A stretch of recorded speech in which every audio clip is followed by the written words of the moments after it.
Kashmir bureau chief Zuhaib Mumtaz के मुताबिक मीरपुर महकमा सेहत आमा मुतअद्दी अमराज म्युनिसिपल कॉर्पोरेशन मीरपुर की जानिब से इंसदाद डेंगू मुहिम के हवाले से फोकिंग स्प्रे जारी। District health officer Mirpur additional district health officer Mirpur की हदायत पर मीरपुर शहर में इंसदाद डेंगू मुहिम के सिलसिले में महकमा सेहत आमा और म्युनिसिपल कॉर्पोरेशन मीरपुर की तरफ से डेंगू मच्छरों के खात्मे के लिए फोकिंग स्प्रे करवाई जा रही है और महकमा सेहत आमा की जानिब से डेंगू फीवर से मुतासरा मरीज रिपोर्ट होने की सूरत में घरों के अंदर भी स्प्रे करवाई जा रही है। लेकिन डेंगू वायरस से बचाव के लिए हर फर्द को फैमिलीज़ के लिए ज़रूरी है कि वो महकमा सेहत आमा की जानिब से जारी करदा एहतियाती तदाबीर पर सख्ती से अमल करें। अवामुन्नास जिम्मेदार शहरी होने का सबूत देते हुए अपने इर्द गिर्द माहौल को साफ़ सुथरा रखें।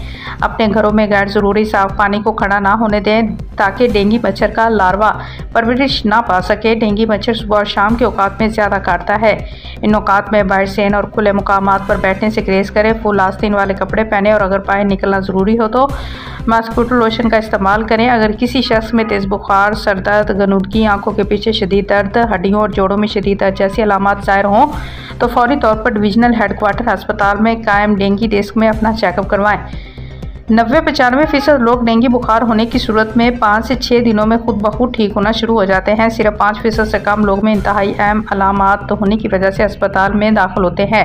डेंगू बुखार होने की सूरत में ज़्यादा से ज़्यादा पानी और जूसेस वगैरह का इस्तेमाल करें। महकमा सेहत आमा मुतअद्दी अमराज दस्तियाब वसाइल को बरोकार लाते हुए इक़दाम कर रहा है। अवामुन्नास को आगाह किया जाता है कि महकमा सेहत आमा की जानिब से जारी हदायत पर सख्ती से अमल दरामद किया जाए ताकि डेंगू वायरस के फैलाव को रोका जा सके और शहर व गिरदनवा में इस वबाई मर्ज से महफूज रह सकें।